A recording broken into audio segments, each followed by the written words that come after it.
My husband Marcus thought removing my climbing rope on our anniversary weekend would solve his problems permanently. He was wrong. 6 months later, when he saw me leading a search and rescue team up the same cliff where he'd tried to murder me, the color drained from his face like water through granite. Today I'm going to tell you how a woman who was supposed to die in the Colorado wilderness became the person who owns those very mountains. Before we jump back in, tell us where you're tuning in from, and if this story touches you, make sure you're subscribed, because tomorrow, I've saved something extra special for you. My name is Emma, and until 18 months ago, I lived what most people would consider a perfect life in Denver. Beautiful home in Cherry Creek, successful husband, enough money to travel anywhere we wanted. What they couldn't see from the outside was how small I'd become inside that perfect frame. How my voice had grown quieter each year, my world narrower, my dreams more distant, until they were just whispers I barely remembered having. I met Marcus during my senior year at Colorado State, when I was studying outdoor recreation and working part-time as a climbing instructor at the campus recreation center. Back then, I spent every weekend on rock faces across the Front Range, my fingers permanently chalked, my gear bag always packed and ready. I lived for the moment when gravity stopped mattering, when the only conversation that mattered was between my body and the stone, when every movement had to be precise and intentional, because the consequences of carelessness were written in the empty air below. Marcus wasn't a climber when we met. He was studying business, planning his entry into Denver's competitive real estate market, and he seemed fascinated by what he called my adventurous spirit. He'd drive out to watch me teach weekend classes at Eldorado Canyon, bringing coffee and sitting on the tailgate of his truck while I guided nervous beginners up their first outdoor routes. During those early months, he seemed proud of my expertise, impressed by how other climbers sought my advice, charmed by the way I could read rock-like literature. The changes started so gradually I barely noticed them. A comment here about how dangerous my hobby was becoming now that we were serious. A suggestion there that maybe I should focus more on indoor climbing since it was safer. Little observations about how much time and money my gear required, how my weekend trips meant less time together, how my climbing friends were all adrenaline junkies who didn't understand the value of building a stable future. By the time we married 3 years later, I was climbing maybe once a month. By our second anniversary, it was once every few months, and only on routes Marcus approved of, with people he felt comfortable around. I told myself this was normal compromise, the kind of adjustments married couples make for each other.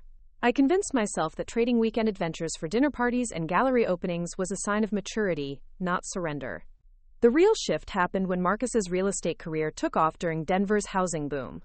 Suddenly, we were attending charity galas and client appreciation events, where my background as an outdoor guide became either an amusing anecdote or an embarrassing liability, depending on the audience.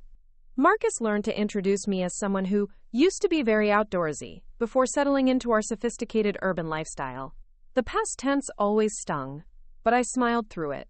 I stopped working when Marcus said we didn't need my income anymore, and my schedule was becoming inconvenient for his networking obligations. The outdoor gear company where I'd been developing safety training programs didn't seem that important. When Marcus was closing million-dollar deals and needed someone to manage our increasingly complex social calendar, I packed away my climbing gear in the basement, telling myself it was temporary, just until his business stabilized. Years passed in a blur of real estate conferences, client dinners, and carefully curated Instagram posts showcasing our enviable life.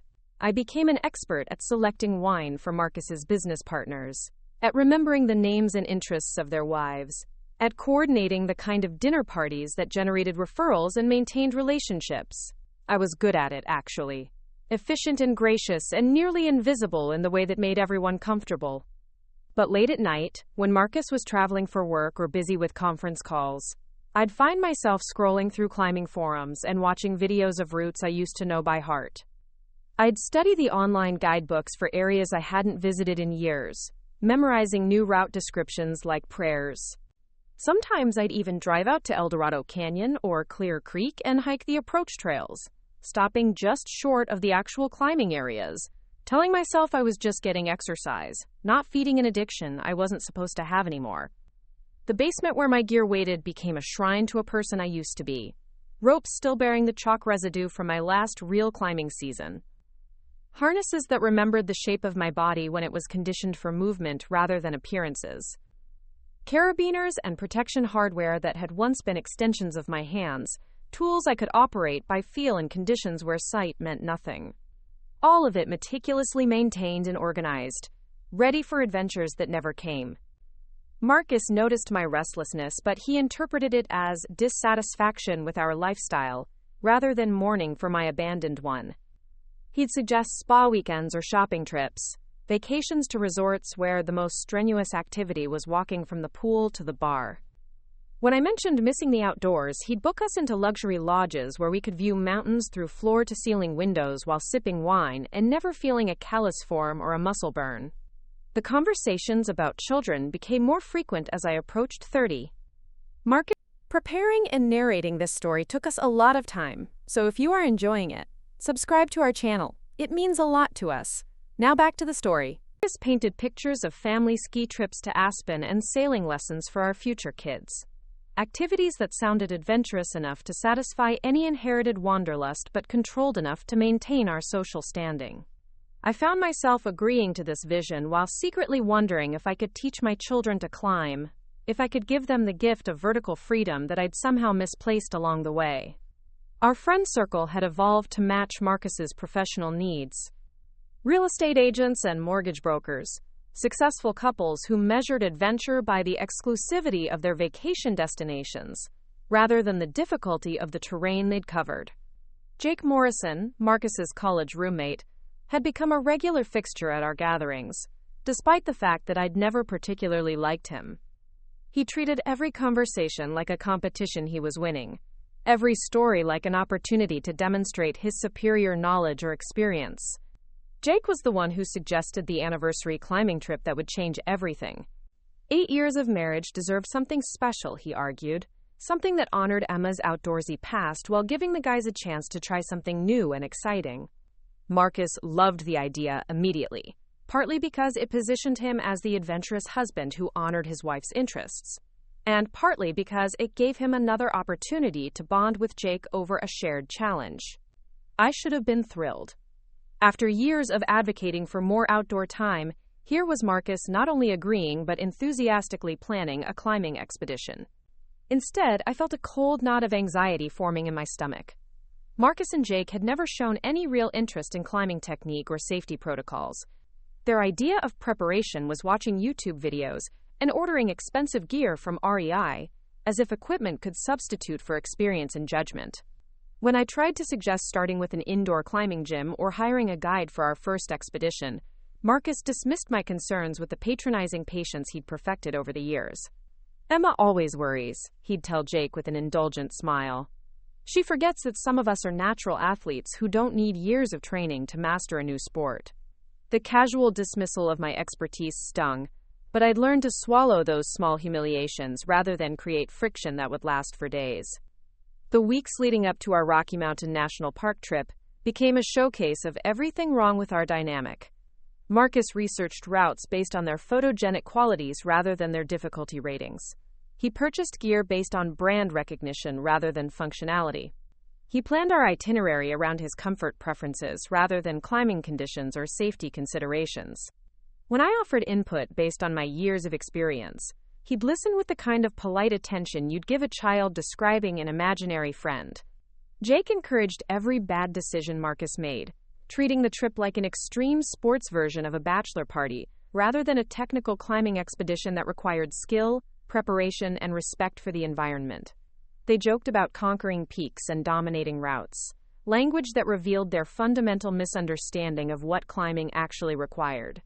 The mountain doesn't care about your ego or your net worth. It demands humility, preparation, and absolute honesty about your limitations. I started having nightmares about the trip weeks before we left. Dreams where I watched helplessly as Marcus and Jake made catastrophic mistakes, where I tried to warn them about dangers they couldn't see, where my voice became smaller and smaller until it disappeared entirely. I'd wake up sweating, my heart racing with a fear I couldn't quite name or explain. Marcus would ask what was wrong, and I'd blame it on work stress or too much caffeine. Anything but the growing certainty that we were heading toward disaster. The morning we left for Rocky Mountain National Park, I made one last attempt to suggest hiring a professional guide, or at least starting with easier routes. Marcus's response was swift and cutting. "Emma, you're not the expert you think you are," he said while loading our gear into his Range Rover. "You haven't climbed seriously in years, and frankly, your paranoia about safety is becoming embarrassing. Jake and I have done our research. We know what we're doing." The dismissal hit harder than usual because it carried the weight of accumulated years, all the times my knowledge had been minimized, my concerns labeled as neurosis, my expertise treated as hobby-level enthusiasm rather than professional competence. I climbed into the passenger seat without another word, watching Denver disappear behind us as we drove toward the mountains that had once been my sanctuary but now felt like the setting for a disaster I couldn't prevent. Rocky Mountain National Park stretched before us in all its autumn glory, aspen groves blazing gold against evergreen slopes, peaks already dusted with early snow catching the morning sunlight like promises. This landscape had shaped me, challenged me, taught me everything I knew about my own capabilities and limitations. Now I was returning as a passenger in my own adventure, watching two men treat my sacred places like a playground for their egos. We checked into a lodge in Estes Park, and I spent the evening reviewing topographic maps while Marcus and Jake celebrated their upcoming conquest at the hotel bar. The route they'd selected was technically within their skill range if everything went perfectly, but climbing isn't about perfect conditions. It's about adapting when things go wrong, making split-second decisions based on experience rather than optimism, knowing when to retreat rather than press forward into danger. That night, as Marcus snored beside me, I lay awake studying the ceiling and wondering how I'd become someone who no longer trusted her own expertise, who'd allowed her voice to become so quiet that even legitimate safety concerns sounded like unreasonable fears. 8 years of marriage had transformed me from someone who made confident decisions on vertical terrain into someone who questioned every instinct, who'd traded competence for compliance and somehow called it love. Tomorrow, we would drive to the trailhead, hike to the base of the route, and begin what Marcus and Jake saw as an adventure, but I increasingly viewed as a reckoning. Not just with the mountain, but with the person I'd allowed myself to become, and the relationship I'd built my life around. Something was going to break on that cliff face. I just didn't know yet whether it would be the rock, the rope, or me. The morning air bit sharp and clean as we loaded our packs at the Bear Lake trailhead. Other climbing parties were gearing up around us, their easy camaraderie and methodical equipment checks, a stark contrast to Marcus and Jake's loud confidence. I watched a father teaching his teenage daughter how to properly coil a rope, their quiet concentration reminding me of my own early lessons with patient instructors who understood that mountains demanded respect above all else. Marcus had insisted on leading our team despite my vastly superior experience. He'd studied the route description online and declared himself ready to tackle what he called just another rock face. The casual dismissal of technical climbing as something that could be mastered through research rather than practice made my stomach clench with familiar anxiety. I'd spent 8 years watching him approach complex situations with the same overconfidence, the same assumption that success in real estate somehow translated to expertise in everything else. The hike to our climbing area took 3 hours through terrain that shifted from managed park trails to increasingly wild backcountry. Jake maintained a steady stream of commentary about his various athletic achievements, comparing every challenge we encountered to something he'd supposedly mastered elsewhere. When we paused at a creek crossing, he announced that the approach reminded him of his Ironman training, completely missing the fact that endurance athletics and technical climbing required entirely different skill sets and mental approaches. I found myself falling into old patterns, checking and double-checking our gear while Marcus and Jake took selfies against scenic backdrops. My climbing instincts, dormant for so long, were awakening with every step toward the rock face. I noticed weather patterns Marcus ignored, identified potential hazards Jake dismissed, and felt the familiar weight of responsibility settling onto my shoulders like a heavy pack. These mountains had taught me that someone always had to be the safety officer, the voice of caution, the person willing to make unpopular decisions when conditions demanded retreat. The cliff face emerged from the forest like a cathedral wall, its granite surface marked with the obvious line our route would follow. Vertical cracks and small ledges created a natural staircase for experienced climbers, but I could see immediately that the rock quality was more challenging than the guidebook photos had suggested. Recent weather had left sections damp and potentially unstable, and the afternoon timing Marcus had insisted upon meant we'd be climbing during the period when rockfall risk was highest. I suggested we reconsider our timeline, perhaps camp overnight and start at dawn when conditions would be more favorable. Marcus's response was swift and dismissive. "Emma, we're not here to overthink every little detail," he said while sorting through his brand new gear with the fumbling motions of someone still learning how carabiners worked. "Sometimes you just have to commit to the adventure and trust your abilities." The irony was almost laughable. Marcus had never demonstrated any particular climbing abilities, had never spent time learning to read rock conditions or weather patterns, had never practiced the rescue techniques that could save lives when things went wrong. His trust was based on purchasing expensive equipment and watching instructional videos, not on the kind of embodied knowledge that comes from years of testing your limits against unforgiving stone. Jake was already starting up the first pitch, his movements awkward and energy-wasting, but enthusiastic enough to mask his inexperience from casual observation. Marcus followed, his technique equally rough but his confidence unwavering. I brought up the rear, moving efficiently and quietly, my body remembering skills that felt like coming home after a long absence. The familiar weight of the harness, the satisfying click of protection being placed correctly, the intimate conversation between hands and holds that made climbing feel like meditation in motion.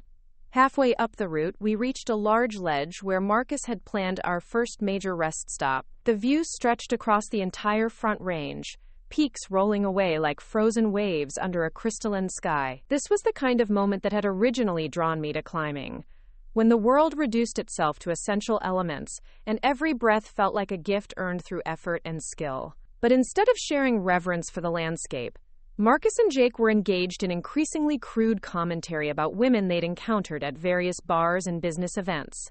Their voices carried clearly in the thin air, echoing off stone walls with a disrespect that felt like sacrilege in this sacred space. I busied myself organizing gear and checking anchor points, trying to maintain the mental focus climbing demanded while part of my mind recoiled from their casual objectification. The conversation shifted to our marriage, with a suddenness that caught me off guard. Jake was asking Marcus about life insurance policies, retirement planning, long-term financial strategies.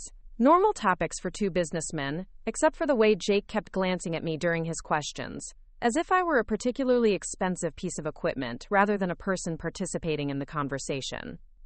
Marcus's answers grew more detailed and specific than I'd expected. He discussed policy amounts I hadn't known existed, beneficiary arrangements I'd never agreed to, financial structures that positioned my potential death as a beneficial business transaction. The clinical nature of their discussion was chilling enough, but what made my blood freeze was the realization that Marcus was enjoying this conversation, that he was speaking about my mortality with the same enthusiasm he brought to closing real estate deals. I tried to convince myself I was misinterpreting their words, that the altitude and stress were making me paranoid. Married couples discussed life insurance all the time. Financial planning was responsible adult behavior. The cold calculation in Marcus's voice didn't necessarily mean anything sinister, just thoroughness in protecting our shared future. But Jake's next comment shattered my rationalizations completely. "Too bad Emma's such an experienced climber," he said with a laugh that sounded more like a snarl. "Accidents would be so much more believable if she were just another weekend warrior who got in over her head." The words hung in the air like poison gas, their meaning unmistakable despite the casual tone. I felt my hands begin to shake as the full scope of their planning became clear. This wasn't an anniversary celebration or a bonding adventure between old friends. This was a carefully orchestrated setup designed to remove me from Marcus's life while providing him with financial compensation for the inconvenience. Marcus's response was even more chilling than Jake's suggestion. "That's why we need to make sure it looks like equipment failure rather than user error," he said, while examining my climbing harness with newfound interest. "Insurance companies are much more generous when they can blame manufacturers, instead of investigating climbing competence." I realized with crystalline clarity that I was alone on this ledge with two men who were planning my murder. Not in the heat of passion or the midst of an argument, but with the cold deliberation of businessmen solving a logistical problem. My expertise, my love for these mountains, my years of faithful marriage had all been reduced to obstacles in a financial transaction that would benefit Marcus and satisfy Jake's apparent hunger for participating in something genuinely dangerous. The betrayal cut deeper than fear, though terror was certainly present, as I watched Marcus methodically examining my gear while discussing the best methods for creating believable accidents. 8 years of gradually surrendering my autonomy, my career, my friendships, my passions, all leading to this moment when the man I'd trusted with my life was literally planning to take it. Part 3. Complete abandonment. The setup was elegant in its simplicity. Marcus suggested we split up to cover more ground, with Jake taking an alternate route to the summit while Marcus and I continued on the original path. This would provide Jake with an alibi location when the accident occurred, while giving Marcus the privacy he needed to execute their plan without witnesses. I listened to their casual coordination with growing horror, understanding that every detail had been considered and planned. Jake would establish his presence on the alternate route by taking photos with timestamps and GPS coordinates. Marcus would create evidence of equipment failure that would satisfy both park rangers and insurance investigators. The timeline was designed to give Jake enough distance to plausibly claim ignorance of any problems until it was too late to provide assistance. As Jake disappeared around a corner of the cliff face, Marcus's demeanor shifted noticeably. The pretense of celebrating our anniversary evaporated, replaced by a focused intensity I'd seen him use during challenging real estate negotiations. He began working on my anchor points with purposeful movements, explaining his actions as safety improvements, while actually undermining the very systems designed to keep me alive. "Emma, let me adjust your primary anchor," he said, while loosening connections I'd carefully tightened according to established safety protocols. These older harnesses sometimes don't interface properly with modern protection systems. His hands moved with surprising dexterity for someone who'd claimed climbing inexperience, suggesting more preparation and practice than he'd admitted. The realization that Marcus had been studying climbing techniques specifically to kill me efficiently added another layer of betrayal to an already devastating situation. He hadn't just decided impulsively to eliminate me during a recreational trip. He'd invested time and effort into learning enough about climbing safety to create a convincing accident, had researched equipment and techniques for the sole purpose of committing murder. I tried to maintain normal conversation while frantically assessing my options. The ledge where we stood was large enough for movement, but offered limited escape routes. Above us, the route continued through increasingly technical terrain that would require absolute trust between climbing partners. Below us stretched 300 feet of empty air, ending in a boulder field that would guarantee fatal impact. Marcus continued his safety theater, ostensibly checking my gear while actually sabotaging every system designed to protect me. He loosened my belay device, created slack in my backup lines, and adjusted my harness in ways that would cause catastrophic failure under stress. All while maintaining the concerned husband persona, explaining each action as necessary precaution against equipment problems. The most chilling aspect of his performance was how natural it seemed. Marcus had always been controlling about my safety, always insisted on managing my gear and checking my preparations. His current behavior appeared identical to years of overprotective husband routine, except now I understood that his concern had never been about keeping me safe. It had been about maintaining control over every aspect of my existence, including its potential termination. When he began working on my main climbing rope, I knew the moment of crisis had arrived. The rope was quite literally my lifeline, the primary connection between my body and the security of properly placed protection. Marcus was sawing through individual strands with a small knife while explaining that he was removing damaged fibers that could cause catastrophic failure under load. The technical knowledge he displayed was far beyond anything he could have learned from casual research. He understood exactly which strands to compromise for maximum weakness with minimum visible damage. He knew how to create failure points that would appear accidental under investigation. His preparation had been thorough and professional, suggesting either extensive study or consultation with actual experts. I realized that any direct confrontation would immediately escalate to physical violence on a narrow ledge, 300 feet above certain death. Marcus was larger and stronger than me, and he'd positioned himself between me and the most stable section of our anchor system. If I challenged him directly, he could simply push me off the ledge and claim I'd fallen during an argument about safety procedures. Instead, I focused on appearing compliant while secretly assessing every possible survival option. My backup gear was still intact in my personal pack, though accessing it would require movements Marcus would certainly notice and interpret as suspicious. The route above offered potential escape paths if I could reach them, but getting there would require passing through the compromised safety systems Marcus was creating. The psychological torture was almost worse than the physical danger. Marcus maintained casual conversation throughout his sabotage, discussing our dinner plans and travel schedule, as if we'd both be alive to enjoy them.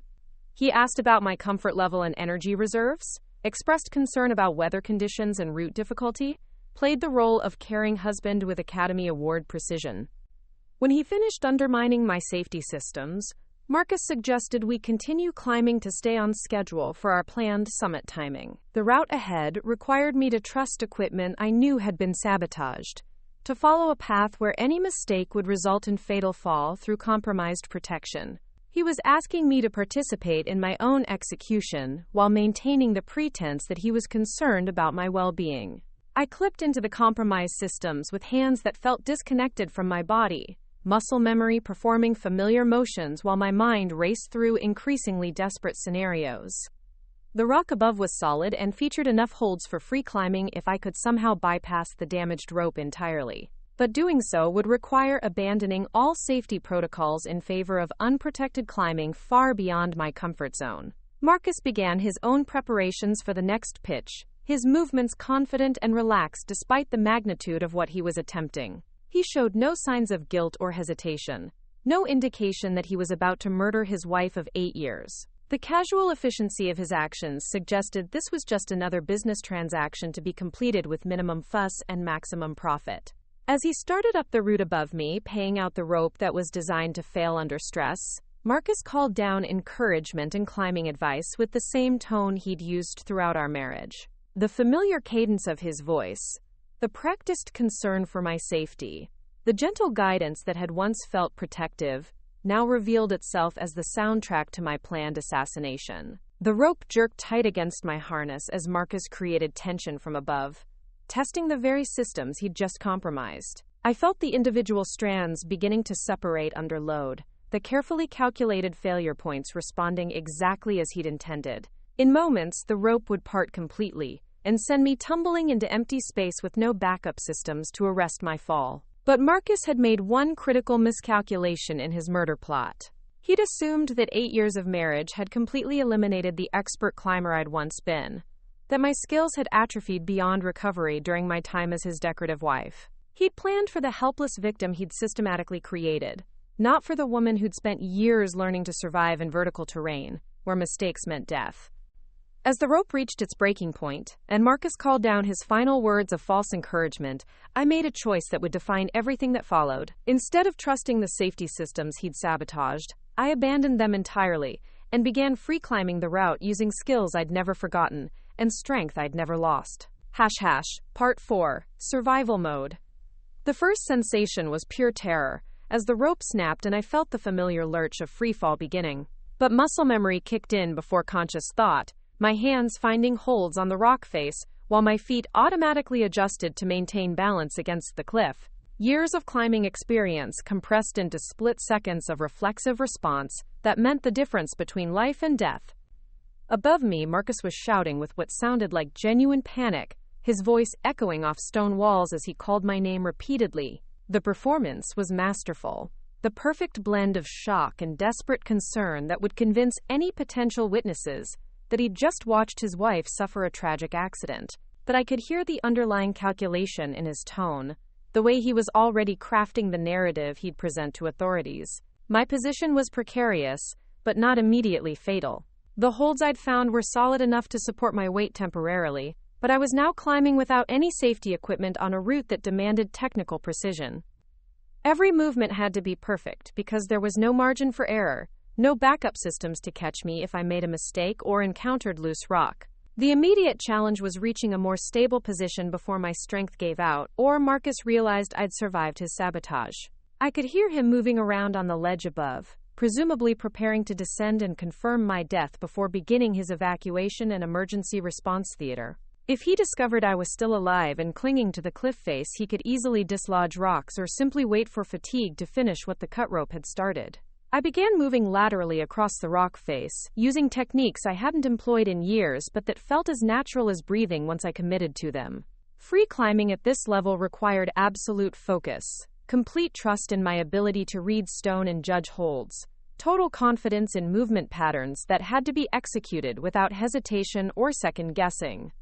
The rock quality was better than it had appeared from below, with enough texture and feature variation to provide a route toward a hidden ledge system I'd noticed during our approach hike. If I could reach that sanctuary, I'd have time to assess my situation and plan my next moves without immediate danger of falling or discovery by Marcus. Each hold tested my commitment to survival over the comfort of surrender. It would have been easier to let go, to accept that Marcus had won, and that my story would end as a tragic accident in the mountains I'd once loved. But anger was building alongside fear, a cold fury at the systematic way he'd planned my destruction, and the casual efficiency with which he'd nearly executed it. The lateral traverse took me around a corner of the cliff face and out of sight from Marcus's position above. I could still hear him calling my name and moving around, but his voice was growing more distant as I worked my way toward terrain he couldn't see or easily access. For the first time since realizing his intentions, I felt like I had some control over my immediate survival.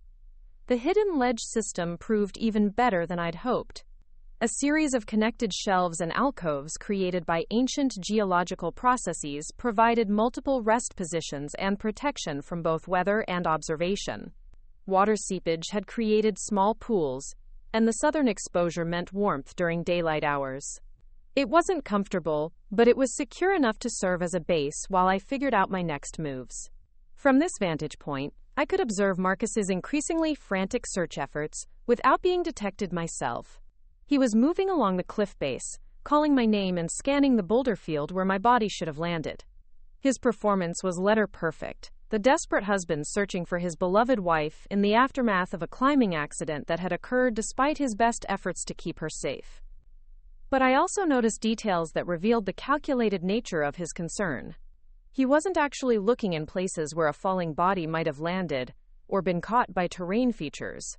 His search pattern was designed for witnesses rather than results, thorough enough to appear genuine but not so extensive as to risk actually finding evidence that contradicted his planned narrative. When Jake appeared from his alternate route, his reunion with Marcus looked exactly like two men discovering tragedy had struck their climbing party. They embraced with apparent grief, spoke in hushed tones that carried enough weight to suggest serious discussion of emergency procedures, and began the kind of methodical documentation that would be essential for official reports and insurance claims.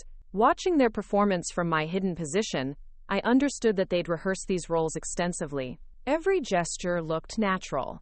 Every response appropriately timed, every interaction designed to create the impression of shocked friends dealing with unexpected catastrophe. They even took time to comfort each other, Jake placing a supportive hand on Marcus's shoulder, while Marcus wiped his eyes with movements that suggested tears.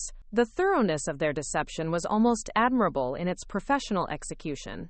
They photographed the scene from multiple angles, documented the equipment that had apparently failed, and created a timeline of events that would satisfy any investigation.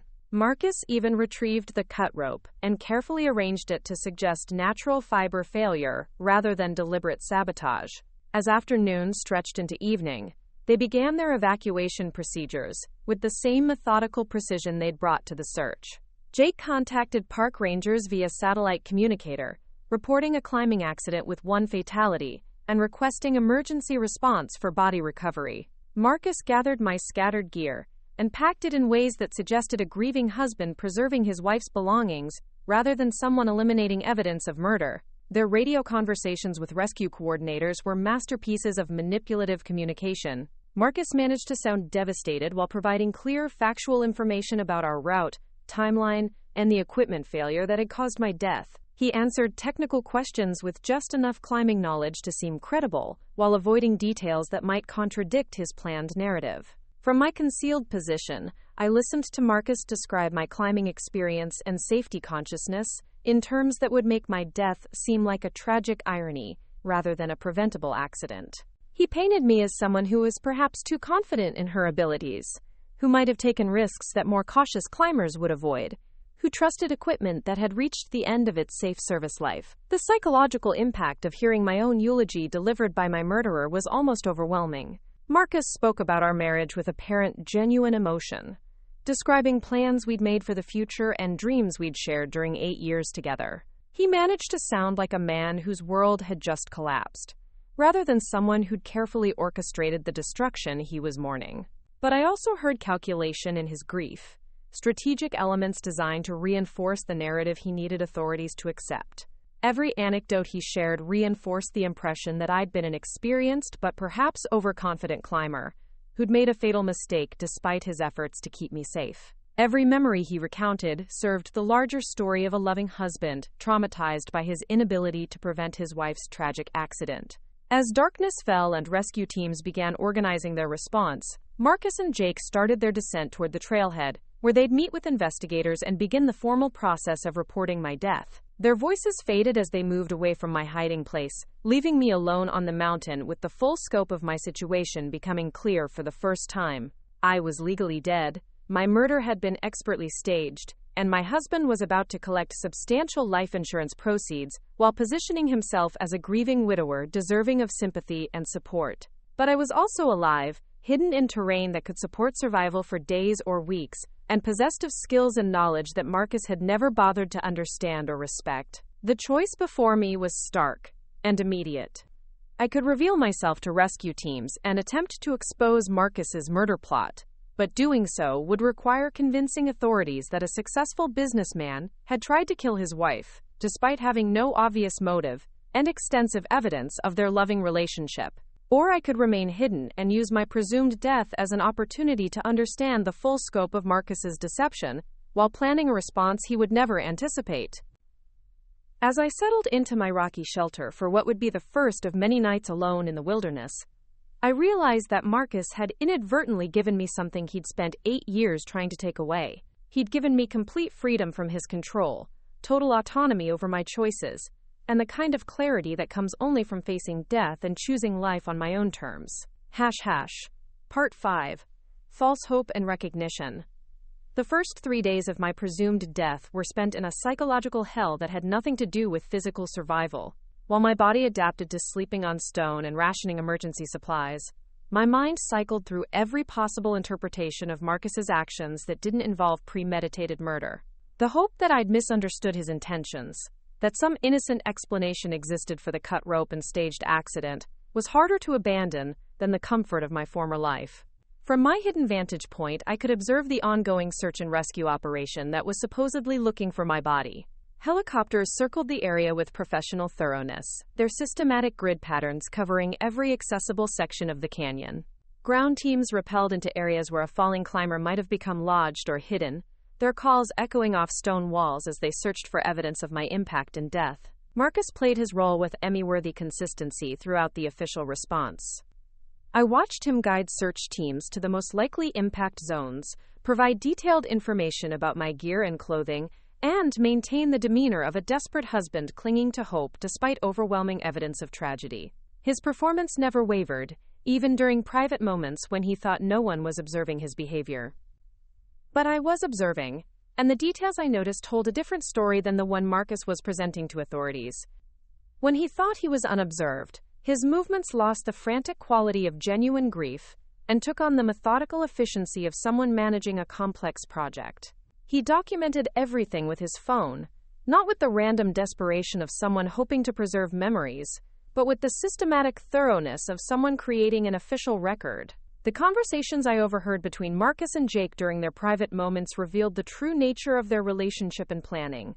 They discussed timeline management for the insurance claims process, coordination with legal and financial advisors, and strategies for handling media attention that might accompany a high-profile climbing accident involving a successful Denver businessman and his adventurous wife. Jake's role extended far beyond simple friendship and support. He was actively managing communications with various authorities, providing corroborating testimony about our climbing experience and safety preparations, and serving as a buffer between Marcus and the kinds of detailed questions that might reveal inconsistencies in their story. Their partnership was professional in its coordination and chilling in its implications. On the fourth day, I witnessed a conversation that shattered any remaining hope that Marcus might be innocent. Jake was expressing concern about the thoroughness of the search operation, worry that my body hadn't been found and officially identified. Marcus's response was swift and revealing. "Don't worry about the body. These mountains keep their secrets. What matters is that we have enough documentation to satisfy the insurance requirements and close this chapter cleanly." The casual reference to closing this chapter of his life like a completed business transaction was the final confirmation I needed. Marcus hadn't acted in anger or passion or even desperate circumstances. He'd planned my murder with the same methodical approach he brought to real estate development, complete with risk assessment, timeline management, and contingency planning for various scenarios. But his clinical approach to my elimination had also created an opportunity he'd never anticipated. By staging my death so convincingly, Marcus had freed me from every legal and social obligation that had tied me to our shared life. I was no longer his wife, no longer bound by marriage vows or community expectations, no longer required to consider his needs or preferences in any decision I made. The realization was both terrifying and liberating.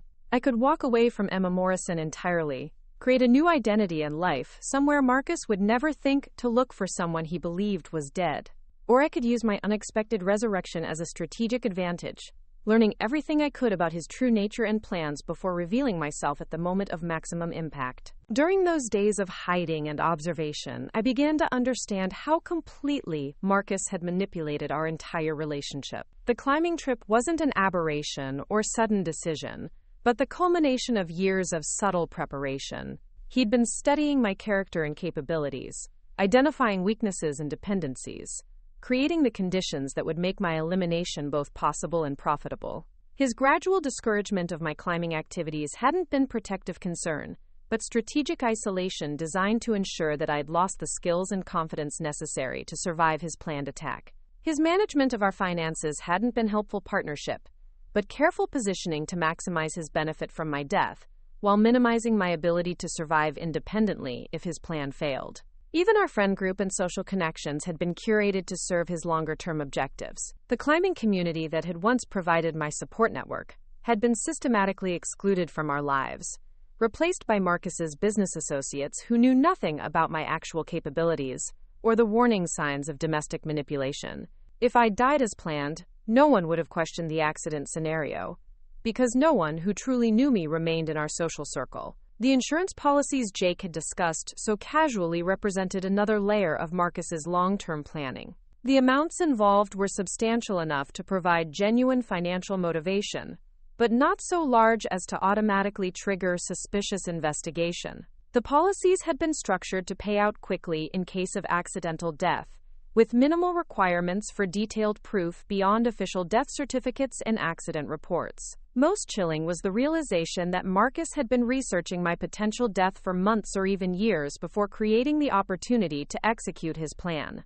His climbing knowledge was too specific and technical to have been acquired during a few weeks of casual preparation. He'd studied rope dynamics, anchor systems, and failure patterns, with the same dedication he'd once brought to learning real estate law and market analysis. The scope of his deception extended beyond our marriage into professional and social spheres. I was only beginning to understand. Jake's role suggested that Marcus had confederates and supporters who were actively participating in covering up my murder. The ease with which they manipulated official responses indicated experience with deception and possibly previous crimes that had never been detected or prosecuted. As the search operation wound down and authorities began transitioning from rescue to recovery mode, I faced the most important decision of my life. Revealing myself immediately would expose Marcus's murder attempt, but it would also place me in enormous danger from someone who'd already demonstrated his willingness and ability to kill me. Staying hidden meant living with the knowledge that he was getting away with attempted murder while profiting from my supposed death. The choice became clear as I watched Marcus give his final interview to park rangers, his performance polished by days of practice and refinement. He spoke about our marriage with apparent deep love, described our climbing plans with technical accuracy, and expressed gratitude for the searchers' efforts with genuine seeming emotion. He was convinced he'd committed the perfect crime, and his confidence was absolute. But his confidence was also his weakness. Marcus had planned for my death, not my survival. He'd prepared for investigations and insurance claims, not for the possibility that his victim might escape and spend weeks observing his true character without his knowledge. He'd created elaborate deceptions for external authorities, but he'd never considered that the person with the most intimate knowledge of his lies might still be alive to witness them.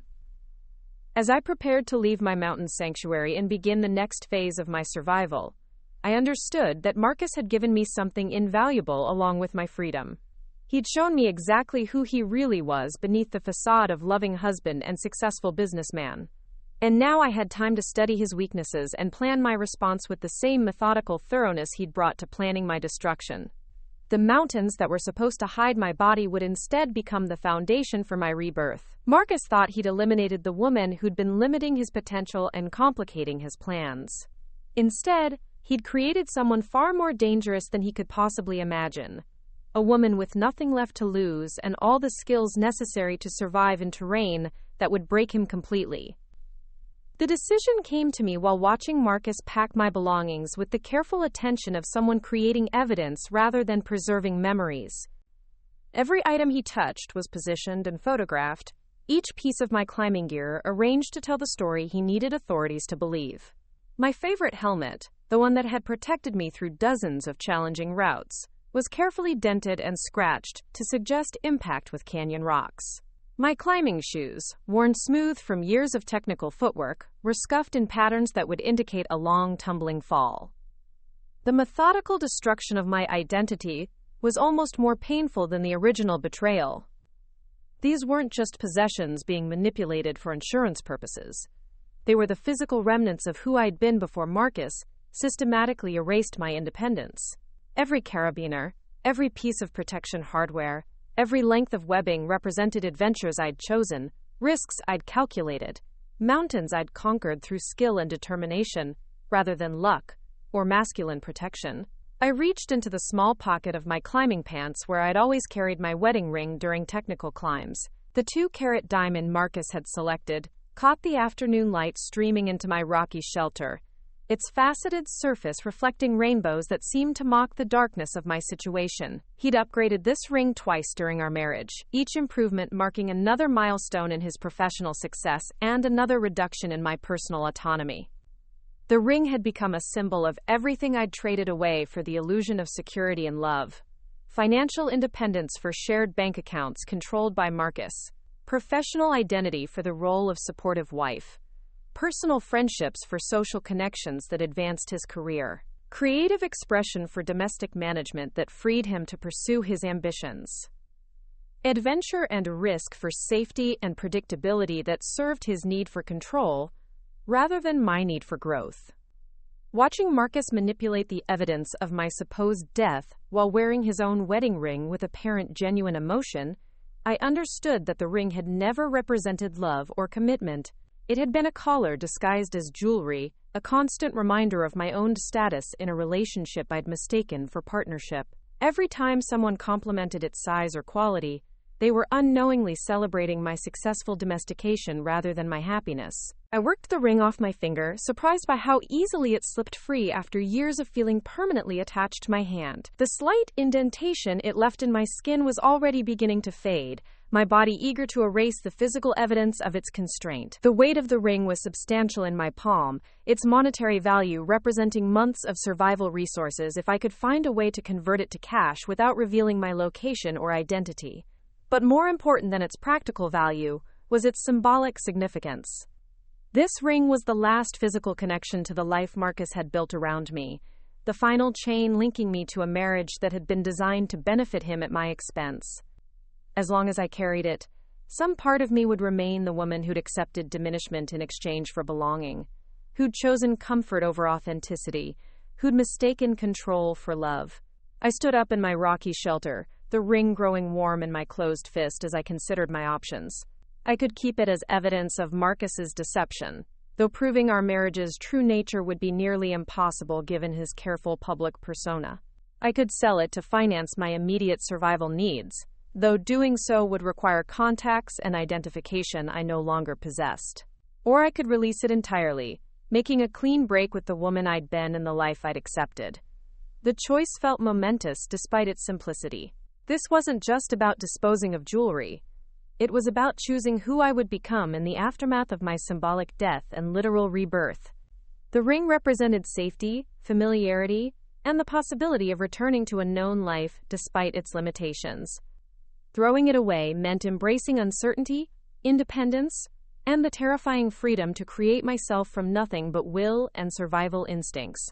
I walked to the edge of my hidden ledge, looking out over the vast canyon where Marcus believed my body was decomposing among the boulders and broken stone. The landscape stretched endlessly in all directions, unmarked by human intervention or control, beautiful in its absolute indifference to human plans and manipulations. These mountains had existed for millions of years before my marriage, and would continue long after Marcus's insurance fraud was forgotten. The ring caught the light one final time as I opened my hand and let gravity reclaim it. I watched it tumble through empty space, its trajectory unpredictable as it bounced off stone outcroppings and disappeared into the shadows far below.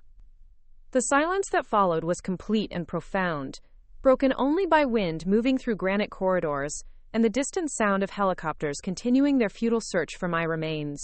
In that moment of release, I felt something shift inside my chest, as if a weight I'd been carrying for 8 years had suddenly lifted. The practical concerns of survival remained urgent and complex, but the psychological burden of being Marcus's wife, of managing his expectations and protecting his image, of making myself smaller to accommodate his expansion, simply evaporated like morning mist in sunlight.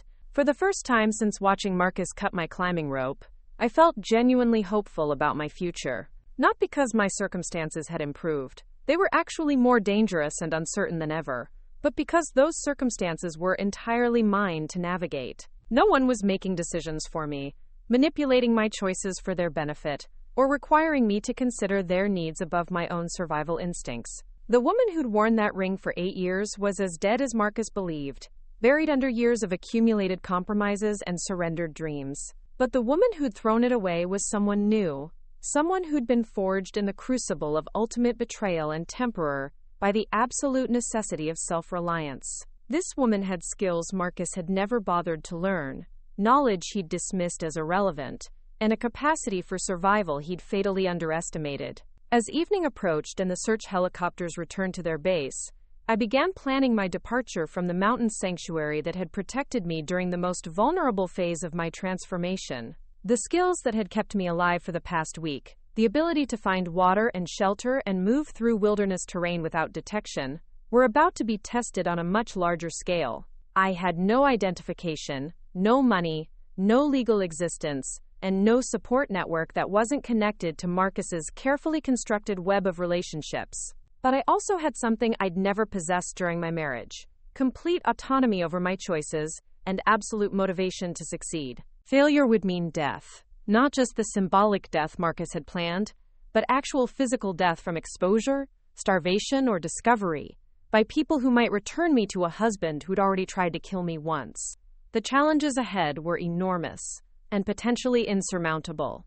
Creating a new identity, finding employment without documentation, building relationships without revealing my past, learning to trust again after such profound betrayal. But as I prepared to leave the rocky shelter that had become my chrysalis, I felt ready to face whatever came next. Marcus had tried to eliminate me because he'd seen me as an obstacle to his continued success and happiness. He'd calculated that my death would solve more problems than my life could create benefits.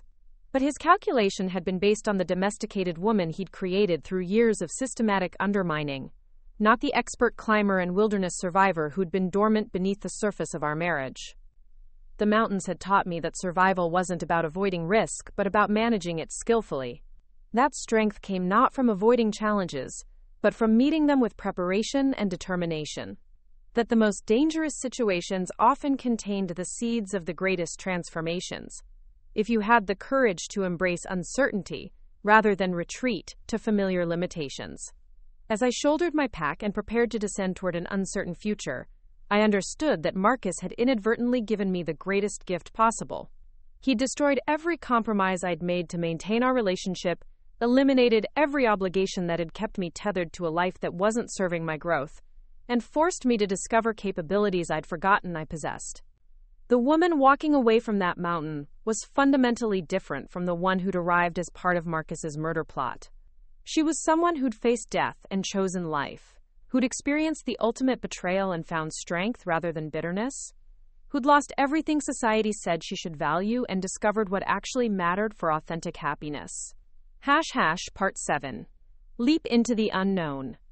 The descent from my mountain sanctuary took place under cover of darkness, my movements guided by memory and instinct rather than sight. I'd spent days observing the terrain below, noting game trails and water sources, identifying potential shelter locations and routes that would minimize my visibility to any ongoing search operations. The wilderness skills I developed during my guiding years were returning with startling clarity, as if my body remembered lessons my conscious mind had forgotten. Moving through mountainous terrain at night required a completely different skill set than daytime climbing or hiking. Every step had to be tested before committing full weight, every handholds verified before trusting it with my balance. Sound traveled differently in the thin air and rocky canyons, making it difficult to judge distances or identify potential hazards. But darkness also provided concealment that would be impossible during daylight, allowing me to move through areas where helicopters and search teams would easily spot any human activity. My immediate destination was an abandoned mining complex I'd noticed during the initial search operations, located far enough from the official search area to avoid detection but close enough to reach before dawn exposed my movement. The structures were partially collapsed and obviously long deserted, but they would provide shelter while I planned my next moves and assessed my resources for long-term survival.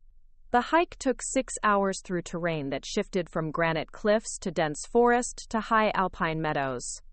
My body was operating on reserves I'd forgotten existed, drawing strength from muscles that had been maintained through years of gym workouts designed more for appearance than function. But wilderness travel demanded different capabilities than indoor fitness, requiring balance and endurance, and the kind of mental focus that comes from understanding that every mistake could be fatal. Water was available from mountain streams, though I needed to treat it carefully to avoid illness that could compromise my already precarious situation. My emergency supplies included purification tablets and basic first aid materials, but nothing designed for extended wilderness survival.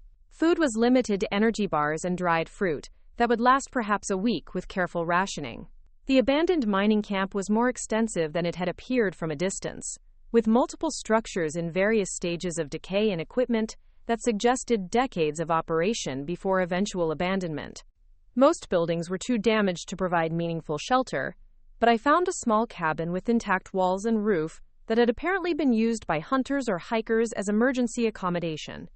Inside, previous visitors had left a collection of useful supplies, canned goods with recent expiration dates, basic cooking equipment, emergency blankets, and most importantly, a logbook where people recorded their visits and any significant observations about conditions or hazards. Reading through entries dating back several years, I began to understand the patterns of human activity in this remote area. The cabin was visited irregularly but consistently, usually by experienced outdoors enthusiasts who treated it as a known resource for emergency situations. The most recent entry was dated 3 months earlier, suggesting that I was unlikely to encounter unexpected visitors during the immediate period when my presence would be most difficult to explain. But the regular use also meant that someone would eventually arrive and discover evidence of my occupancy. I spent my first night in the cabin writing my own account of the events that had brought me to this place. documenting Marcus's murder attempt and my subsequent survival in detail that would be impossible to fabricate or dismiss. If something happened to me during the coming weeks or months, at least there would be a record of the truth that might eventually reach someone capable of pursuing justice. But writing about Marcus's betrayal also forced me to confront the full scope of my situation. I was legally dead, which meant I had no access to bank accounts, credit cards, or any other financial resources tied to my official identity. I had no government identification, no social security number, no legal existence that would allow me to seek employment or housing through normal channels. I was essentially an undocumented person in my own country, with fewer rights and protections than someone who'd entered illegally but still possessed identification from their country of origin. Creating a new identity would require resources and connections I didn't currently possess. False identification was expensive and dangerous to obtain, involving criminal networks that might pose greater threats than the situation I was trying to escape. Employment without documentation was limited to cash-only work that often involved exploitation and unsafe conditions. Housing was similarly restricted to arrangements that left me vulnerable to discovery or abuse. The legal complexities of my situation were staggering when I considered them fully. Even if I could prove that Marcus had attempted to murder me, doing so would require revealing that I'd been alive during the entire period when he was collecting insurance proceeds based on my death. This would automatically make me complicit in insurance fraud regardless of my lack of participation in the original deception. The victim of attempted murder could become a criminal defendant simply by surviving the attack and failing to immediately report it. But revealing myself to authorities would also expose me to immediate physical danger from Marcus, who'd already demonstrated his willingness and ability to kill me when I became inconvenient. He had resources, connections, and a carefully constructed reputation that would make his word more credible than mine in any legal proceeding. Even if I could prove the murder attempt, he might escape serious consequences while gaining the motivation and opportunity to complete what he'd started. The practical challenges of long-term survival were equally daunting. Winter was approaching in the Rocky Mountains, and the high-altitude environment would become literally lethal for someone without proper shelter and resources. I needed to reach lower elevations and warmer climates, but traveling across the country without identification or money posed enormous logistical problems. My climbing and outdoor skills provided some advantages, but they were primarily useful in wilderness environments that couldn't support permanent habitation. I needed to transition from wilderness survival to urban survival, learning to navigate human systems and institutions that were designed to exclude people in my exact situation. During my second day in the cabin, I discovered a cache of old magazines and newspapers left by previous visitors. Reading through articles about missing persons cases and insurance fraud investigations, I began to understand how often people in similar situations simply disappeared permanently, either through choice or circumstance. The systems designed to help crime victims assumed that those victims had maintained their legal identity and social connections, assumptions that didn't apply to someone who'd been presumed dead. But I also found stories of people who'd successfully created new lives after escaping dangerous situations, individuals who'd managed to build authentic identities and meaningful relationships, despite starting with nothing but determination and survival skills.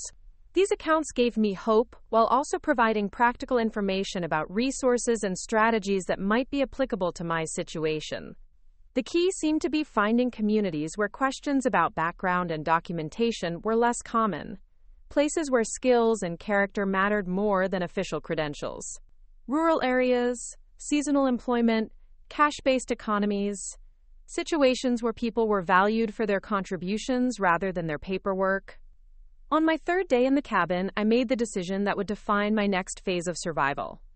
Rather than attempting to expose Marcus immediately or trying to reclaim my official identity, I would use my presumed death as an opportunity to discover who I could become without the constraints and expectations that had defined my previous life. This wasn't about revenge or justice, though those considerations remained important for the long term. This was about survival and growth, about using the freedom Marcus had inadvertently given me to explore possibilities that would have been impossible as his wife. I would become someone new, someone strong enough to eventually face him from a position of knowledge and power, rather than vulnerability and dependence. The woman who'd climbed up to that rocky ledge as Emma Morrison was never coming back. But the woman who was walking away from the abandoned mining camp was someone I'd never had the chance to become during 8 years of marriage that had prioritized Marcus's needs over my development. She was someone who'd been tested by ultimate betrayal and proven worthy of her own trust and respect. Part 8. Rescue and First Kindness. The collapse came on my 8th day alone in the wilderness, as I was following a game trail toward lower elevations, and what I hoped would be more moderate temperatures and better survival prospects. My body had been operating on insufficient calories and inconsistent sleep for over a week, running on adrenaline and determination that were finally reaching their limits. The combination of physical exhaustion, emotional trauma, and constant vigilance against discovery had created a deficit that no amount of willpower could overcome indefinitely. I remember the sensation of my legs simply stopping their function, as if someone had flipped a switch that controlled my ability to remain upright. The rocky trail rushed up to meet my face, and I felt the impact but couldn't summon the energy to break my fall or protect myself from injury. Consciousness became optional rather than automatic, flickering in and out like a poorly connected electrical system. The voice that penetrated my haze spoke with an accent I couldn't immediately place. Words in English but with rhythms and inflections that suggested another language was more familiar to the speaker. Gentle hands turned me over, checking for obvious injuries, while a woman's voice offered reassurance in tones that suggested professional medical training or extensive experience with emergency situations. Dr. Sarah Reyes was hiking solo through the remote backcountry when she found me, using her week off from emergency medicine to reconnect with the wilderness that had originally inspired her to pursue medicine. Later, she told me that finding collapsed hikers wasn't unusual in her work, but something about my situation had immediately struck her as different from typical cases of inexperience or poor preparation. Sarah's first concern was immediate medical stabilization, checking my vital signs, assessing for head injury, determining whether my condition required evacuation versus field treatment. But as she worked, she also noticed details that didn't fit the usual pattern of lost or unprepared hikers. My gear was high quality and properly maintained, my clothing appropriate for conditions, my physical condition suggesting extensive outdoor experience despite current distress. More telling were the psychological indicators she recognized from her work in emergency departments. The way I startled at unexpected sounds, the automatic scanning of surroundings even while semi-conscious, the reluctance to make eye contact or provide personal information. Sarah had treated enough domestic violence victims to recognize trauma responses, and something about my presentation triggered her professional instincts about situations that weren't what they initially appeared. When I regained full consciousness, Sarah was sitting nearby with her medical kit open, monitoring my condition while giving me space to assess my situation without feeling trapped or pressured. Her presence was calming in a way I hadn't experienced during the previous week of hypervigilance and constant stress. Here was someone whose professional training made her capable of providing help, but whose approach suggested genuine concern rather than obligation or curiosity. My first coherent words were an attempt to decline medical attention, to insist that I was fine and just needed to rest before continuing my hike.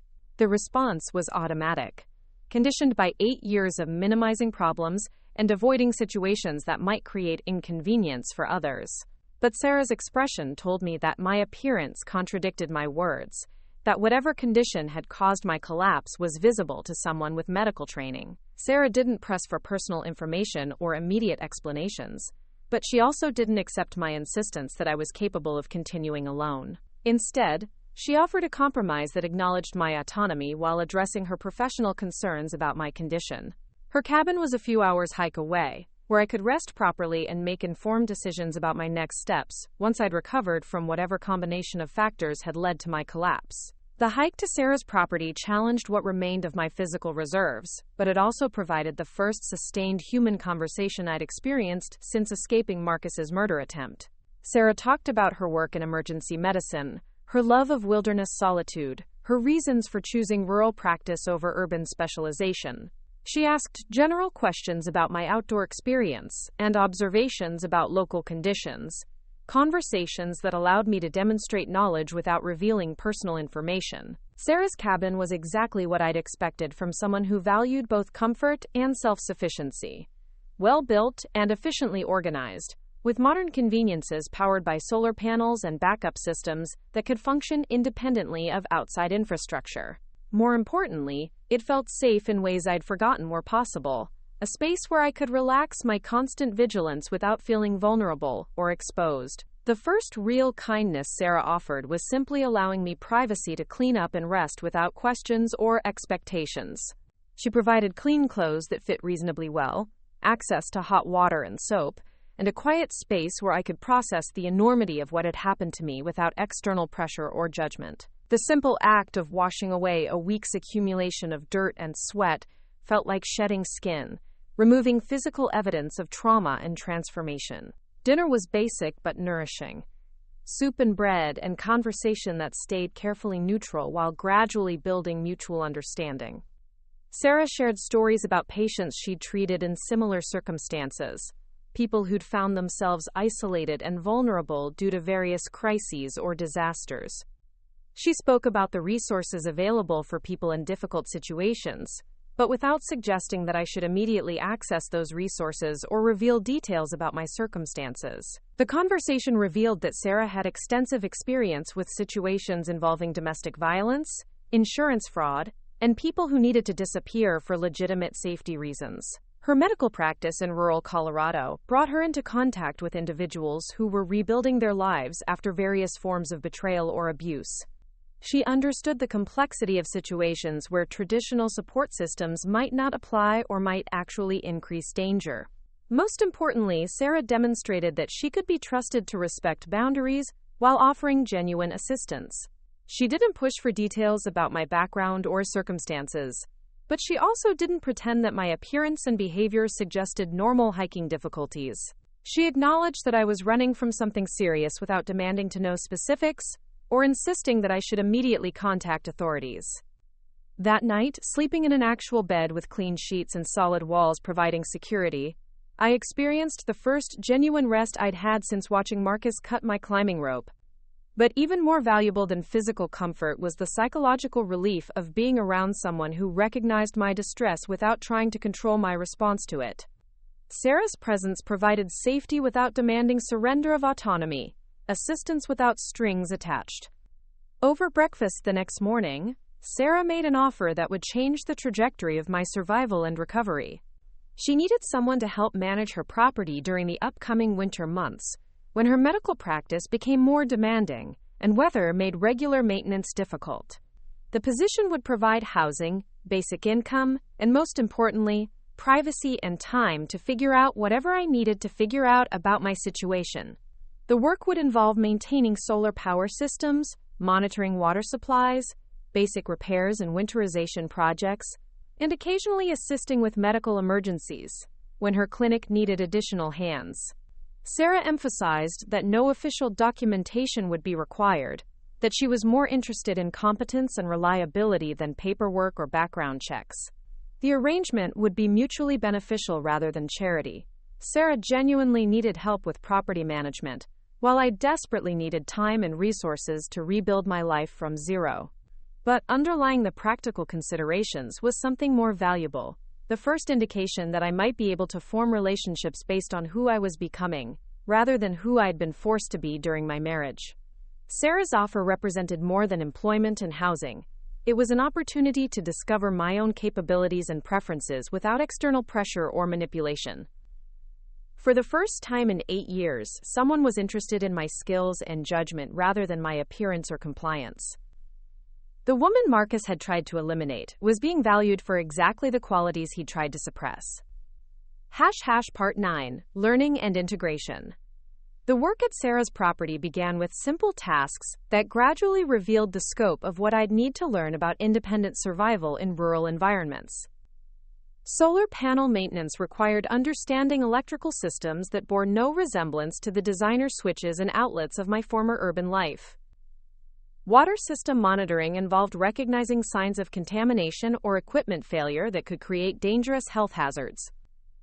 Basic construction and repair projects demanded tool skills I'd never developed during years of hiring professionals for every household need. But each new challenge also revealed capabilities I'd forgotten I possessed. Problem-solving abilities that had been dormant during my marriage but were perfectly applicable to practical survival situations. The spatial reasoning that made me a good climber translated directly to understanding how water moved through pipe systems and how electrical current flowed through solar installations. The attention to detail that had kept me safe on technical routes proved essential for identifying potential equipment failures before they became dangerous. Sarah's teaching approach was completely different from Marcus's constant supervision and correction. She showed me how to perform tasks correctly, then trusted me to practice and improve without micromanagement or criticism when my initial attempts were imperfect. Mistakes were treated as learning opportunities rather than evidence of incompetence, and my questions were answered with genuine information rather than dismissive explanations about how I wouldn't understand the technical details. The physical demands of property maintenance were substantial but satisfying in ways that gym workouts had never been. Splitting firewood for winter heating developed core strength while providing tangible results that would keep us warm during cold months ahead. Cleaning solar panels improved system efficiency while giving me detailed understanding of how our power supply actually functioned. Every task contributed to our immediate survival and long-term success in ways that made the effort feel meaningful, rather than merely obligatory. My body began changing in response to work that served practical purposes rather than aesthetic goals. Muscle development was functional rather than decorative, focused on the kinds of strength and endurance that would be useful for real-world tasks. Calluses formed in new places as my hands adapted to tools and projects that required grip strength and tactile sensitivity.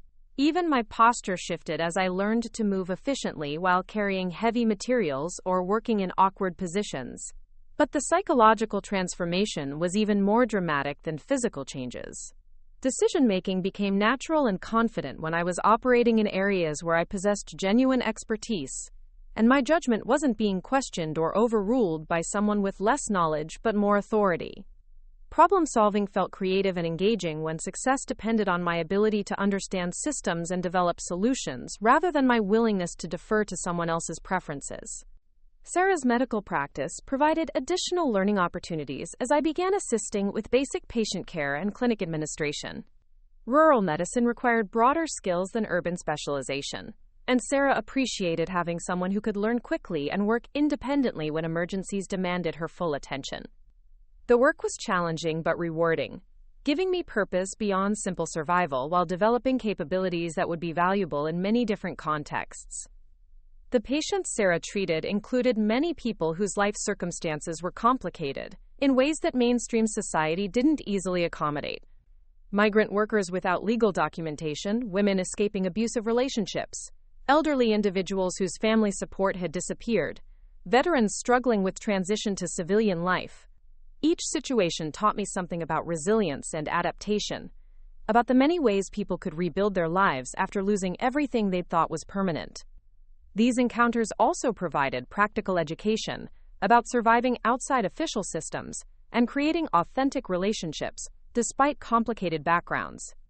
I learned about communities where questions weren't asked and answers weren't expected, where people were valued for their contributions rather than their credentials.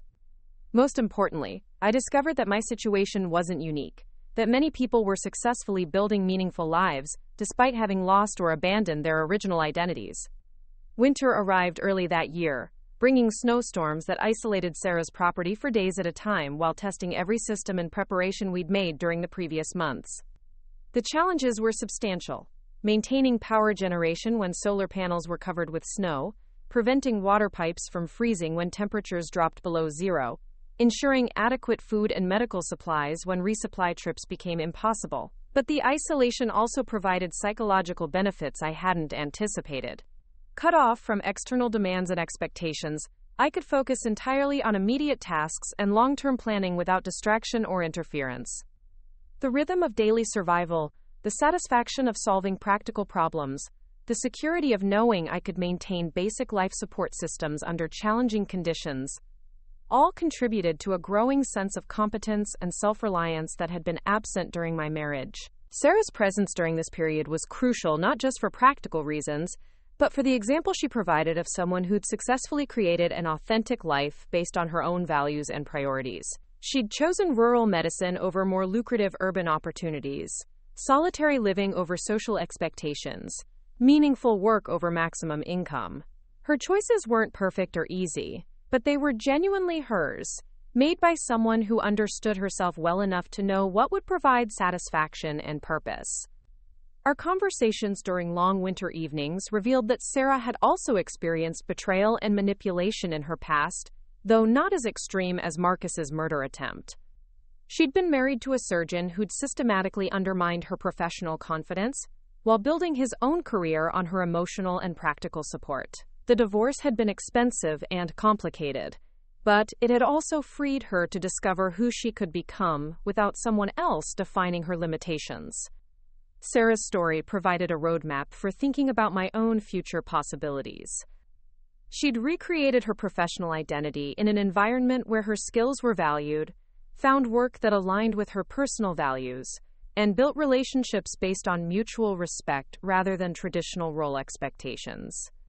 Most importantly, she'd learned to trust her own judgment after years of having it questioned and overruled by someone who claimed to know better what would make her happy. As winter progressed and my competence with practical tasks increased, Sarah began involving me in more complex projects that required planning and independent decision-making. Installing backup heating systems, developing emergency protocols for medical situations, creating inventory management systems for supplies and medications. Each project built my confidence while demonstrating that I could handle responsibility without supervision or approval from anyone else. The work also revealed interests and aptitudes I'd never had the opportunity to explore during my marriage. Technical problem-solving appealed to me in ways that domestic management never had, and I discovered genuine enthusiasm for learning about systems and processes that Marcus had considered too complicated for me to understand. Medical work felt meaningful and engaging, providing intellectual challenges and emotional satisfaction that had been missing from my role as a real estate wife. By spring, I was functioning as a genuine partner in maintaining Sarah's property and supporting her medical practice. The arrangement had evolved from emergency assistance to collaborative partnership, with both of us contributing essential skills and knowledge to our shared success. More importantly, I'd developed confidence in my ability to learn new things, solve complex problems, and make good decisions under pressure. The woman who'd started the winter as a traumatized refugee from attempted murder had become someone capable of independent survival and meaningful contribution to others' welfare. Sarah's kindness had provided the foundation for this transformation, but the growth itself had come from discovering my own capabilities when I was finally free to explore them without external limitations or manipulations. As I prepared for whatever challenges the next phase of my journey might bring, I understood that Marcus's attempt to eliminate me had paradoxically revealed my true potential. The skills, intelligence, and determination he'd tried to suppress were exactly what had enabled my survival and growth. The woman he'd attempted to murder was far stronger and more capable than the domesticated wife he'd thought he was disposing of, and that strength was about to become a significant problem for him. 18 months after my supposed death, I had become someone Marcus would never recognize. The tentative refugee who'd collapsed in Sarah's path had transformed into a confident medical technician and wilderness safety instructor whose reputation was spreading throughout Colorado's outdoor community. My skills had evolved far beyond basic survival to encompass emergency medicine, technical rescue operations, and the kind of leadership that people trusted when lives were on the line. The transformation hadn't happened overnight, but through months of intensive learning and practical application that revealed capabilities I'd never been allowed to develop during my marriage. Sarah's medical practice had expanded to include wilderness medicine training for guides and rescue teams, with me serving as lead instructor for technical safety and emergency response protocols. My climbing background, combined with newly acquired medical knowledge, made me uniquely qualified to teach skills that could mean the difference between life and death in remote environments. The irony wasn't lost on me that Marcus's attempt to eliminate my expertise had instead forced me to develop it far beyond anything I'd achieved before our marriage. As his wife, I'd been an accomplished recreational climber with some guiding experience. As a presumed dead woman rebuilding her life from nothing, I'd become a certified wilderness emergency medical technician, technical rescue specialist, and safety instructor whose courses were booked months in advance. My reputation was built on competence rather than connections, knowledge rather than networking, and results rather than relationships.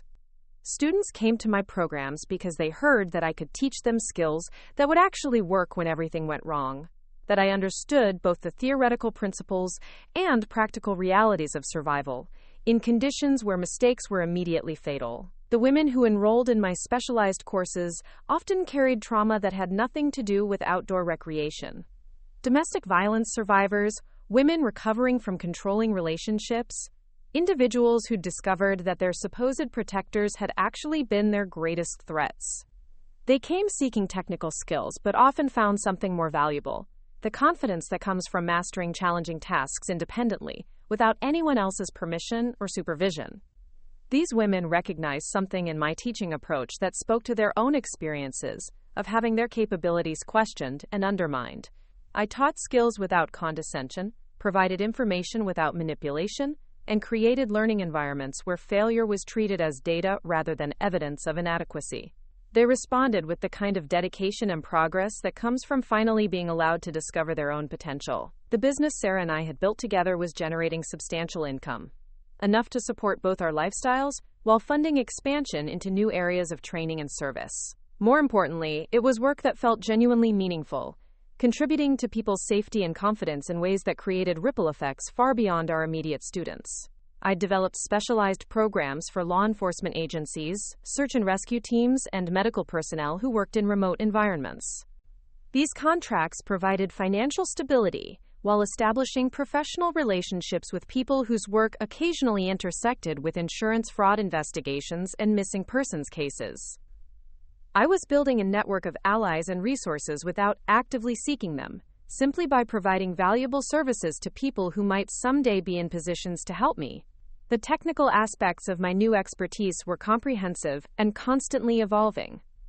I held certifications in wilderness first aid, emergency medical response, technical rope rescue, avalanche safety, and swift water rescue.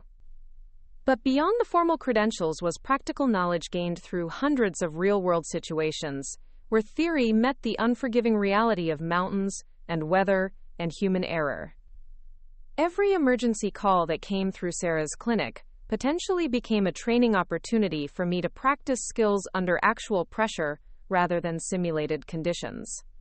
Heart attacks during hiking trips, climbing accidents on technical routes, hypothermia cases when weather turned dangerous, equipment failures that stranded people in terrain they couldn't navigate independently.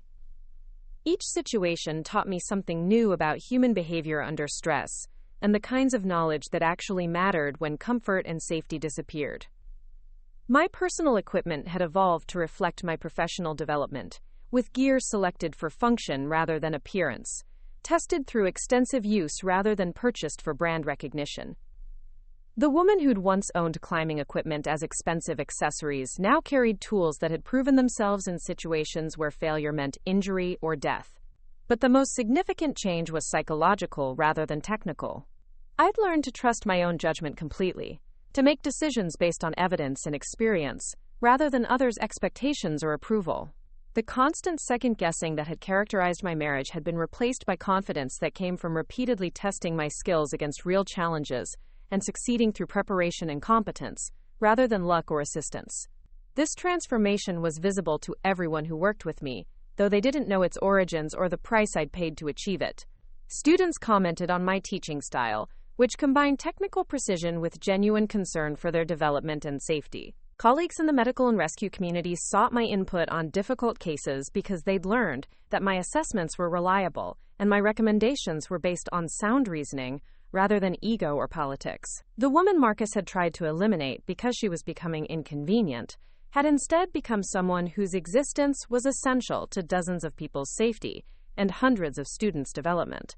The expertise he'd dismissed as a hobby had evolved into professional knowledge that generated income, commanded respect, and created genuine value in the world. During quiet moments at Sarah's cabin, usually late at night when the day's work was complete and the mountain's silence was broken only by wind and wildlife, I sometimes thought about the life I'd been living before Marcus's murder attempt.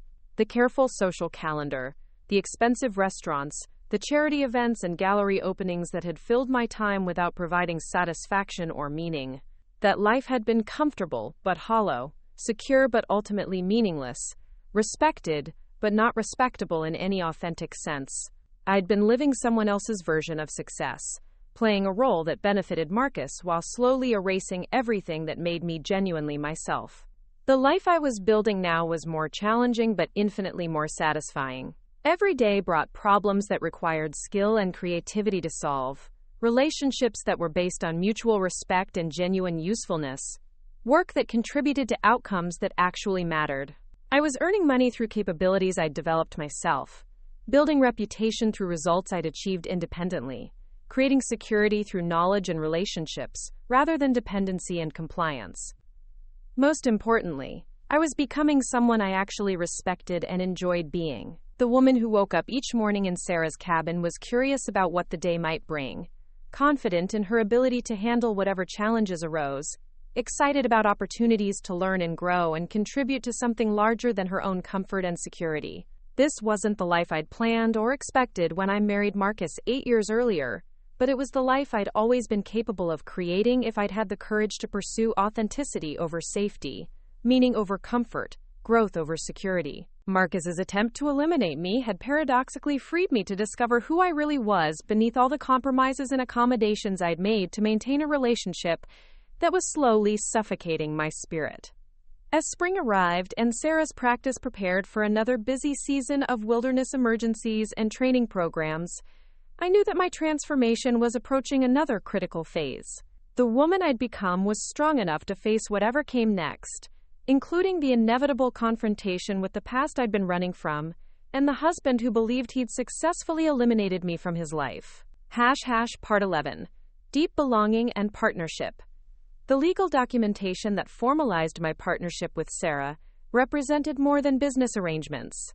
It was official recognition that I had successfully created a new identity based on capability and contribution rather than historical credentials or traditional relationships. We'd structured the agreement to acknowledge my expertise while protecting both of us from potential complications related to my unusual background and legal status. Sarah had consulted with attorneys who specialized in complex identity situations, people who understood that legitimate reasons existed for individuals to maintain privacy about their pasts while building authentic futures. The legal framework we created was designed to withstand scrutiny while providing genuine protection for both partners and the business we'd built together.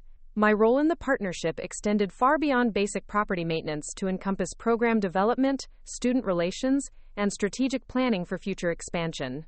I was leading wilderness medicine courses that attracted students from across the western United States, developing new curricula that combined technical skills with psychological preparation for emergency situations, and building relationships with agencies and organizations that could provide sustainable revenue streams.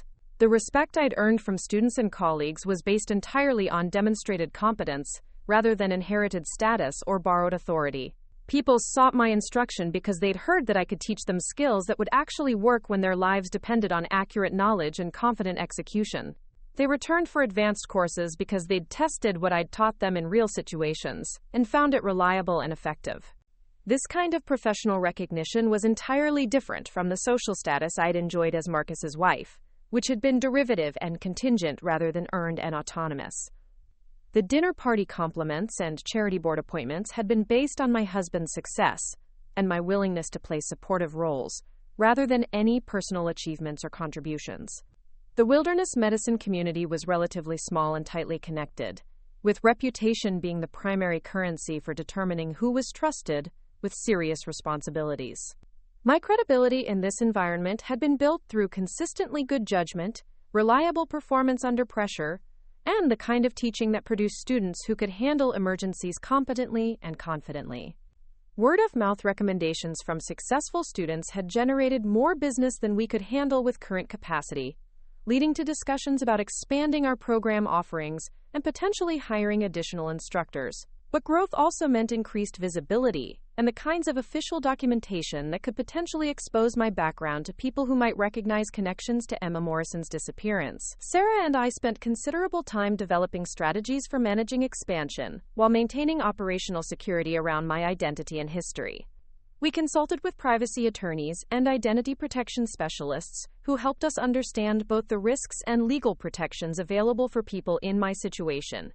The wilderness medicine certification I'd earned represented thousands of hours of study and practical application, supervised by physicians and experienced practitioners who'd evaluated my knowledge and skills against rigorous professional standards.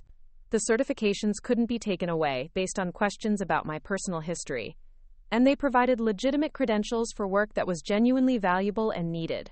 My teaching programs had evolved to include specialized courses for women who were rebuilding their lives after various forms of trauma or betrayal.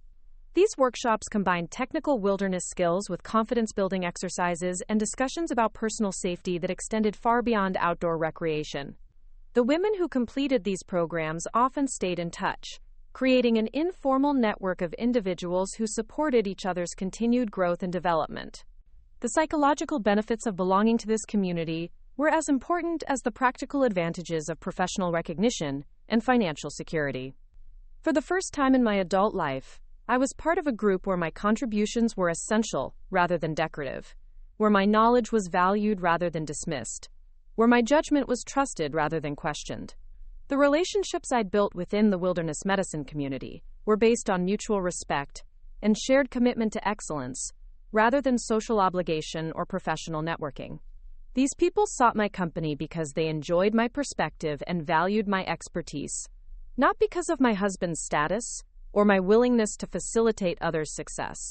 Sarah had become more than a business partner. She was the closest friend I'd ever had, someone who knew my history and accepted my choices without judgment or manipulation. Our partnership worked because we each brought essential skills and perspectives that complemented rather than competed with each other, creating results that neither of us could achieve independently. The cabin we shared had evolved into a headquarters for operations that extended far beyond basic survival or simple medical practice. We were hosting conferences, coordinating multi-agency training exercises, and developing educational materials that were being used by instructors across the country. The isolated retreat that had provided sanctuary during my most vulnerable period had become the center of professional activities that influenced safety and training standards throughout the region. But the most meaningful aspect of my integration into this community was the opportunity to help other people discover their own capabilities and overcome their own limitations. Every student who learned to trust their judgment in emergency situations, every woman who discovered she was stronger and more capable than she'd been told, every professional who gained skills that might save lives, represented a victory against the forces that tried to keep people small and dependent and afraid. The contrast with my previous life was stark and undeniable. As Marcus's wife, I'd been expected to support others' achievements while minimizing my own aspirations. As a wilderness medicine instructor and business owner, I was creating opportunities for people to exceed their own expectations while building my own expertise and reputation through work that genuinely mattered. The financial success of our partnership had provided security that was based on my own capabilities rather than someone else's generosity or control. The income I earned through teaching and consulting was substantial enough to support an independent lifestyle while contributing to savings and retirement planning that no one else could manipulate or eliminate. More importantly, the work itself was sustainable and scalable in ways that would allow continued growth and development, regardless of external circumstances or relationship changes. The skills I'd developed were portable and valuable, the reputation I'd built was based on performance rather than politics, and the relationships I'd created were genuine rather than strategic. As I prepared for the next phase of my development, which would necessarily involve confronting my past and the husband who'd tried to eliminate me, I understood that I was operating from a position of strength that Marcus had never anticipated and would never understand. The woman he'd attempted to murder had become someone far more dangerous to his interests than the wife he'd been trying to control and eventually eliminate. The community I belonged to now included law enforcement officers, emergency medical personnel, search and rescue specialists, and attorneys who dealt with complex identity and safety issues. These weren't social connections based on dinner party small talk, but professional relationships built through shared commitment to protecting people and pursuing justice, when systems failed to provide adequate protection. My transformation from dependent wife to independent professional had been so complete that even I sometimes had difficulty remembering the woman who'd required Marcus's permission and approval for basic decisions about her own life. That woman felt like someone I'd known long ago rather than someone I'd been until relatively recently. The strength I'd developed wasn't just physical or technical, though those capabilities were substantial and well documented. It was the kind of psychological resilience that comes from testing yourself against real challenges and discovering that you're capable of far more than anyone ever told you was possible. This was the strength that would allow me to face Marcus from a position of confidence rather than fear, knowledge rather than confusion, power rather than vulnerability. Up next, you've got 2 more standout stories right on your screen. If this one hit the mark, you won't want to pass these up. Just click and check them out.